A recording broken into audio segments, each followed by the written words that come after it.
Hello, Monetization Nation. Today, I'm joined by Noah St. John. Noah is known as the Millionaire Habits Coach and founder of SuccessClinic.com, a global peak performance and business growth company. He's the author of books such as The Secret Code of Success and Power Habits, which we're going to discuss in this episode. Working with 7- and 8-figure companies, company CEOs, athletes, executives, and entrepreneurs, Noah's coaching clients have added more than $2.7 billion in sales by following his legendary methods. He's also appeared on more than 1,000 media outlets, including ABC, NBC, CBS, Fox, Hallmark Channel, Success Magazine, Entrepreneur, Huffington Post, and Monetization Nation. Thank you so much for joining us today, Noah. Oh, it's a pleasure to be here with you, Nathan. Hey, can you start off by sharing with us something that you are super passionate about? Well, I'm passionate about empowering people. I mean, it really just comes down to empowering my clients, but empowering really everybody, because one of the things that I like to say is about helping people to take out their head trash. As you mentioned, that's, the title of one of my new books, Get Rid of Your Head Trash About Money. But really, if you think about what is head trash, and certainly that's something we could talk about, in more depth. But basically, I see head trash holding people back, whether they're making 6 figures a year, 7, or even 8 figures, believe it or not. A lot of people have head trash that is holding them back. And so, being able to show them how to take that out, take out the trash, so that they can really have more joy, more fulfillment, more happiness, more freedom in their lives. So I would say that's what I'm passionate about. That's what I've written all these books about. All these are my books. And then these are some of my books in different languages. So I've been writing, basically, you could say I've written all these books on pretty much the same subject, which is how to not only just take out your head trash, but be the best version of yourself. So what are some of the most common types of head trash that we need to take out, that an entrepreneur or CEO might need to take out? Right, absolutely. Well, so, as I said, it's a very big topic and something I've written all these books about. But one of the things that people ask me all the time is, well, Noah, you talk about head trash all the time, but what is it, right? What is head trash? You keep talking about it. So, I want to define head trash for all of our viewers here, everybody watching and listening to the program. So head trash, the way that I've been teaching it for the last 2 decades, is the voice in your head that says, I can't do it because ... right? And then you just fill in the blank with whatever you think is the reason why you can't do the thing that you want. So if we look at the 30,000-foot view here, Nathan, and just sort of pull back the curtain a moment, everybody has dreams, right? That's why I'm wearing a T-shirt, one of our branded T-shirts called "Live Your Dream," right? And on the back it has a saying of "Why am I living my dream?" But reminds me of that Disney movie where they're singing in the bar with the princess. Right, exactly, right. Yeah. I love when that guy says to the other guy, "Your dream sucks. We're doing this for her." Yep. One of my favorite lines. Because he's like, money, money, money. He's like, shut up. That's not anything. and that's really actually a great example, because, once you're at a certain point in your life, you've made the money and you're doing well, then of course it's like, well, now what do I do? And, I have lots of stories of clients who we've helped to, what is their next chapter in life? But the point is, for everybody, we all want something, right? And so I call that your pot of gold at the end of the rainbow, right? Your pot of gold, and, meaning whether it's money, time, energy, relationships, whatever it might be, we all want whatever we want, right? And so we think about that thing that we want, and whether it's happiness, joy, a new house, a new car, a new spouse, just to find the love of our lives, whatever it might be. But then so many times what happens is the very, very next thought that you have is, yeah, but I probably can't do it, right? Or I probably can't have that. Oh, yeah, but it's probably for other people, but maybe not. It's probably not for me. Now, see, that's what I'm saying is you're really saying to yourself, but I can't do it because ... See? Yeah. And so one of the things that I, help my clients with, and as you mentioned, we've helped our clients literally at over $2.7 billion. That means we've helped people, just like everybody watching this program, to add 6 figures, multiple 6 figures, 7, and yes, even 8 figures, using these methods. And what's so funny is people go, but no, this is so simple. And I, often say to them, but simple is the ultimate form of sophistication, right? Simplicity scales, complexity doesn't. And so, yes, it's simple, but that doesn't always mean it's easy. Yeah. So one thing that everybody can do right now, for example, write down your pot of gold. What is your pot of gold? Get very, very clear on that, right? And understand what that is. Now, a lot of people say that, right? Oh, get clear on your goals. Yeah, I've heard that before. Okay, great. Now tell me why you can't have it, right? What's the thing in your head that says, oh, yeah, but I can't have that because, and they go, oh, I never thought of that before. Yeah, exactly. So why don't you have it already? Oh, well, yeah, but no, I don't have the time. I don't have the money. I can't afford it. My wife won't let me do that, or my family will make fun of me, or my friends will think I'm stupid, or whatever it might be, right? And I say, but don't you understand that's the very thing that's holding you back? And so, when you ask about the different forms of head trash, well, it depends on the person, of course, right? Doesn't it? Yeah. So that's the point and this is why, when I work with our $50,000 or $100,000 clients, I mean, this is what we get into, because this very thing, as simple as it sounds, can literally be holding you back from literally making, it can be stopping you from an extra $10,000 a month, $25, $50, $100,000 a month and even more, because you're going to make it true. That's what happens with your head trash. So you should put on your business card, Chief Garbage Man, because you help people take out the trash, right? That's right. Exactly. And the trash that's in your, and think about this, and just to dig a little deeper, if you'll pardon the pun, but think about your house, right? So think about your house where you're living right now. I just bought this new home. We just moved in, my wife and I just, about 40 days ago, a beautiful home here in Northeast Ohio, right near the Pro Football Hall of Fame. Nice. And so, imagine in your home, whether you live in a condo or apartment or a house or whatever, and you just said, you know what, I don't feel like taking out the trash this week. I think I'll just leave it. I don't feel like taking it out this week. And you just let the trash pile up. And then the next week goes by, you're like, I don't feel like taking it out this week. And then, a month goes by, 3 months, 6 months, a year goes by, 2 or 3 years goes by, you haven't taken out the trash. What's your home smell like right now? Like, what does it feel like to be in there? It's pretty gross, isn't it? I mean, even after just a week or two, it'd be pretty bad, definitely. Right? But think about this, friends, everyone watching. Think about how many people do you know that have been carrying around trash in their head for 10, 20, 30 years, right? Or more? And maybe you know someone like that. And so the point is that is exactly the same thing. So many people have all this trash in their heads that, number one, they don't even know it's there. And see, that's what so many of my clients say to me. No, oh my gosh, no, I didn't even know I was saying this to myself. Exactly. Because it's at the subconscious level, but it's just like that iceberg principle of human thought or human consciousness. The iceberg principle says only about 5% of our thoughts, behaviors, and actions are visible. That means in the conscious level, like the iceberg, right? About 5% is visible, and the vast 95% is below the surface. It's hidden. And so what I often say to our coaching clients is, it wasn't the part of the iceberg that sunk the Titanic that they could see. It was the part that they couldn't see that sunk the Titanic. And that's what's sinking so many people too. Tell us about your journey. How did you get to be this amazingly successful entrepreneur and habits coach? Well, I grew up poor in a rich neighborhood. And I know that's a total cliche, I know, but it's totally true. I grew up in this little town called Kennebunkport, Maine, which just happens to be one of the wealthiest communities in New England. But my family was dirt poor. And I mean that literally, because we lived at the bottom of a dirt road in a drafty, unfinished house that my parents ended up losing to foreclosure.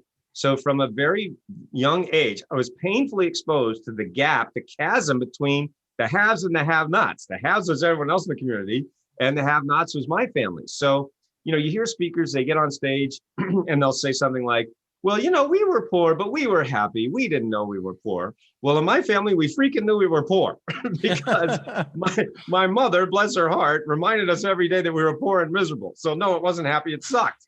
And so from a very young age, I hated that life of poverty.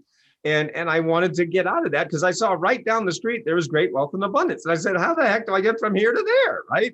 And, of course, people say all the time, and you still hear this all the time, gurus say, well, the secret to success is hard work, right? You got to hustle and grind. We hear this all the time, right? There's the hustle and the grinders.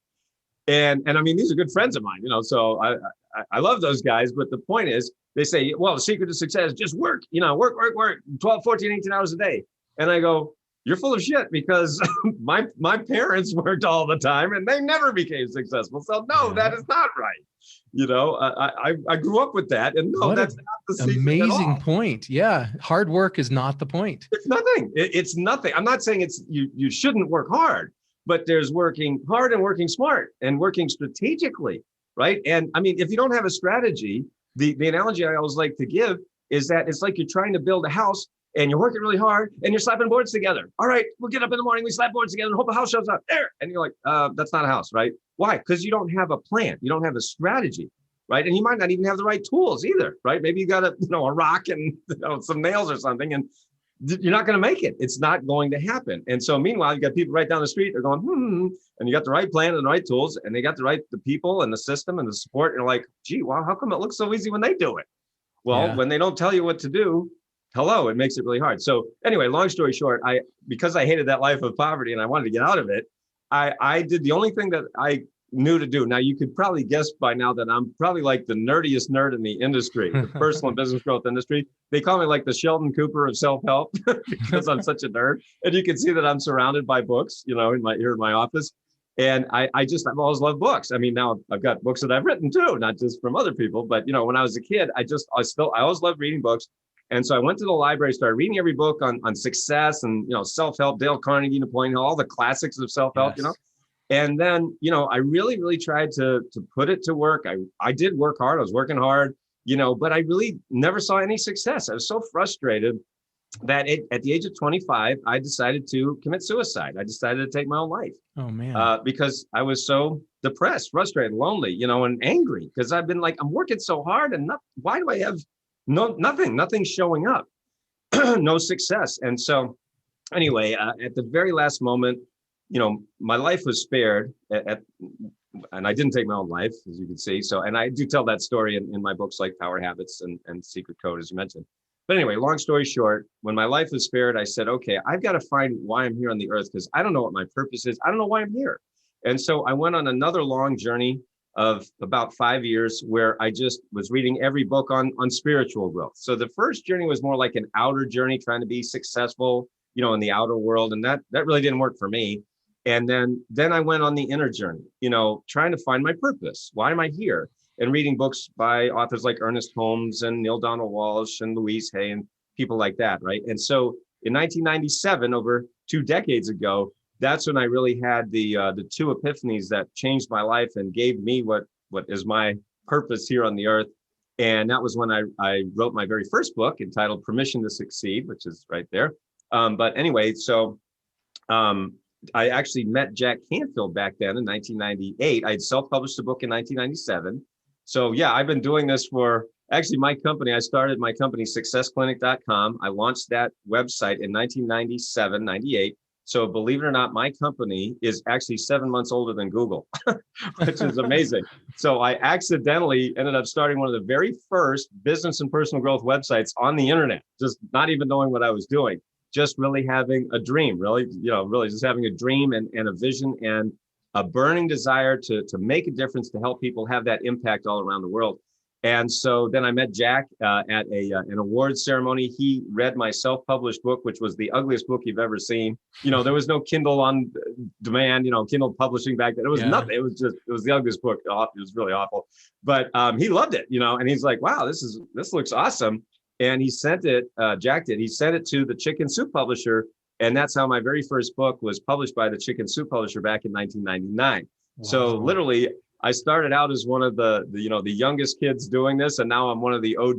They call me the OG of self-help now, which I can mean a lot of different things. But anyway, like I said, I've been doing this for almost a quarter century now, and we have our clients who have, we work with Hollywood celebrities, we work with professional athletes, CEOs, 7, 8 figure CEOs, working moms, chiropractors, network marketers. I mean, it's just health professionals, really just anybody who wants to be more and do more and have that dream lifestyle. I love it. What a great story. In this amazing journey you've gone on, what's been the greatest home run that you've hit so far?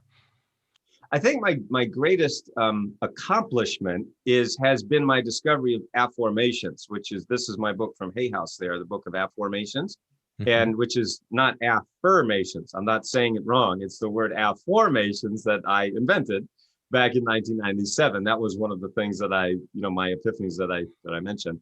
And because the reason that I say that is because that is the thing that I am most known for at this point, which is, people when they hire me as a coach, or they, take one of our virtual events or online programs, probably 8 out of 10 of them say, I heard about you on your YouTube channel. I watched, your YouTube videos. I heard about you on affirmations, or people were talking about you, and, I wanted to check you out. So I think that's probably been my biggest home run over these last, 2 decades.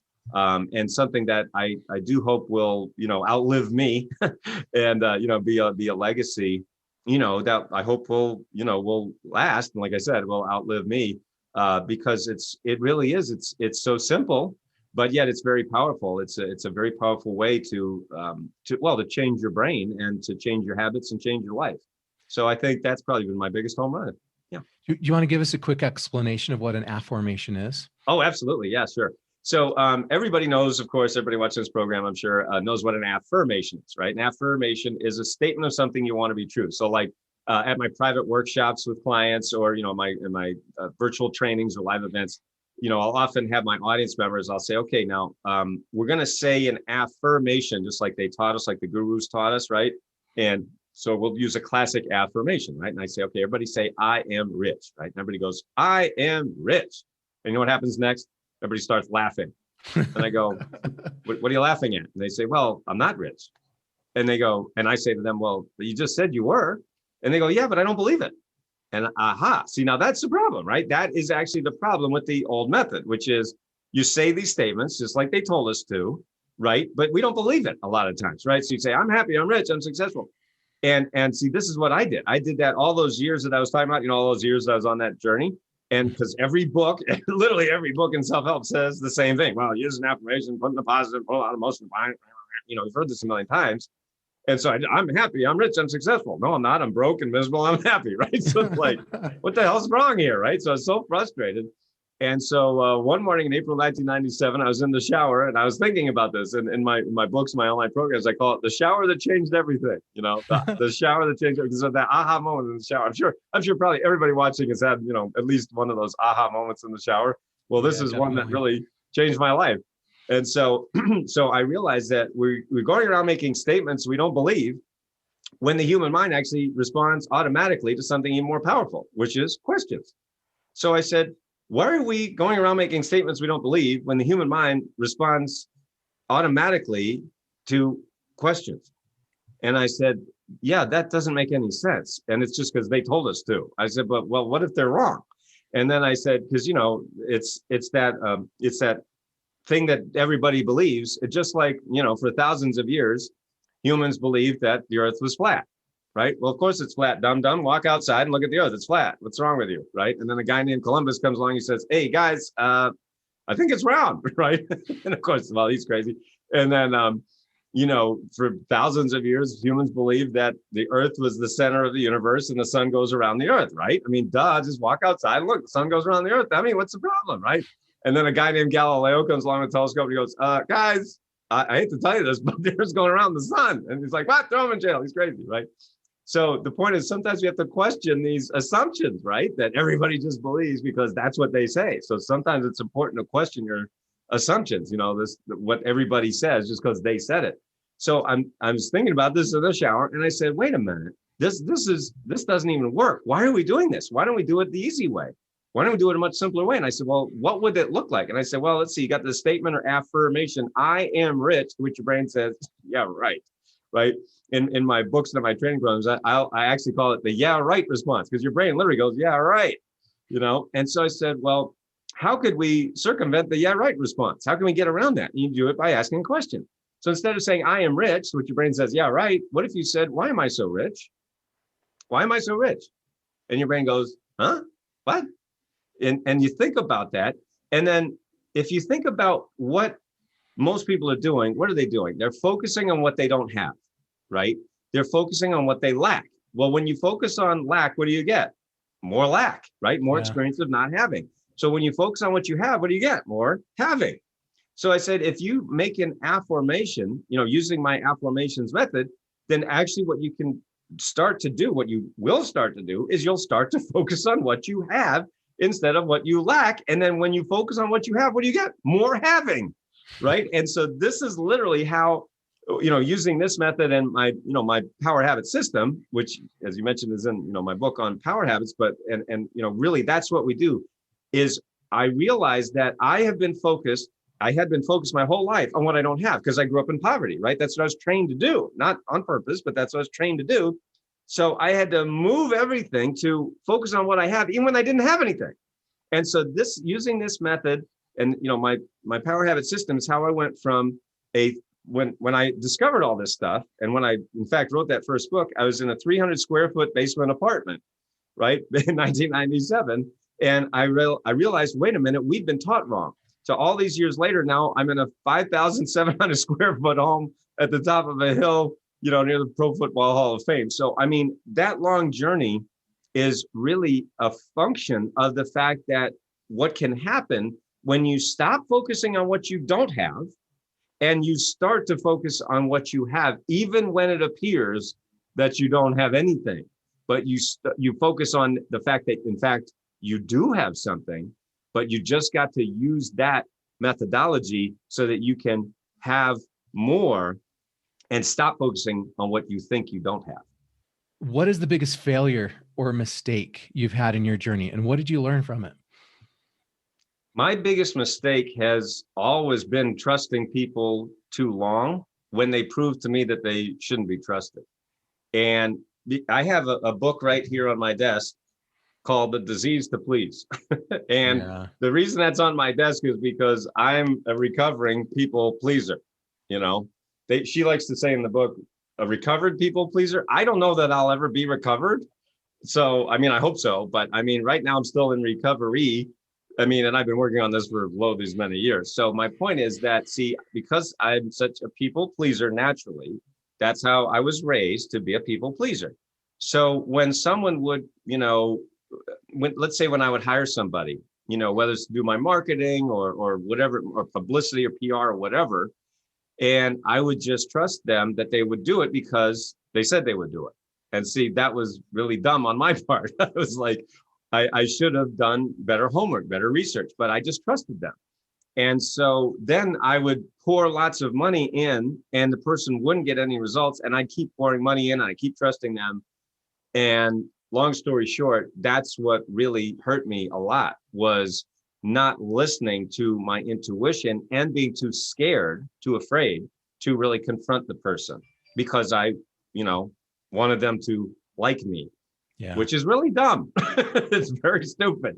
And so what's nice though, is that recently, very recently, in fact, this week, as we're recording this, this week, I had hired a consultant and they were not a good fit. They just weren't a good fit. They'd gotten results for other people. And, I was very hopeful, of course, that they would get results for me, but it was just a clash of culture, and I fired them. And I was very scared to fire them because, this person's, they were very volatile, very, like in your face, which is everything I'm not, I'm just sort of just quiet, happy guy. Hey, man, and he's like, rah, rah, and so what happened was I said, this just isn't going to be a good fit. And he was like, okay. And I was like, okay, he's going to really, jump through the phone or whatever, get ready. So he was like, no, okay. I was like, thank God. So the great news is at least I've learned, as that was part of your questions. What have I learned? So fortunately I did that much, much quicker than in the past when I would have let it go on. And, I had stress and I'm paying this person. Why am I having stress? This is stupid. So anyway, I was very happy to see that. So that for me was big growth and, a big transformation that I was very happy to see. Thank you so much, Noah, for sharing your stories and insights with us today. Here are some of my key takeaways from this episode. Number 1, head trash is the voice in our head that says, I can't do it because. Number 2, we can identify our head trash by asking what our goals are and why we can't achieve those goals. Number 3, head trash can build up. We need to take it out sooner rather than later and regularly. Number 4, one way to take out our head trash is through our affirmations. Instead of saying, I am rich, we can ask ourselves through our affirmation, why am I rich? This forces our brain to focus on what we have, not what we don't, as well as helping us process how to get where we need to be. To learn more about or connect with Noah, you can connect with him on LinkedIn. You can visit his website at noahstjohn.com, or you can get a free copy of Noah's new book, Get Rid of Your Head Trash About Money. And there's links to each of these sites in the blog post of this episode at monetizationnation.com. You can also get a free ebook about passion marketing and learn to identify and leverage the highest passions of our ideal customers at passionmarketing.com. You can also subscribe to Monetization Nation on YouTube, Instagram, Twitter, our Facebook group, and on your favorite podcast platform. Thanks for joining me for this episode. I wish you success in taking out your head trash. Do you want to become a better digital monetizer? To receive great monetization stories and secrets, please go to monetizationnation.com and join free. And if you liked today's episode, please subscribe to the show and share it.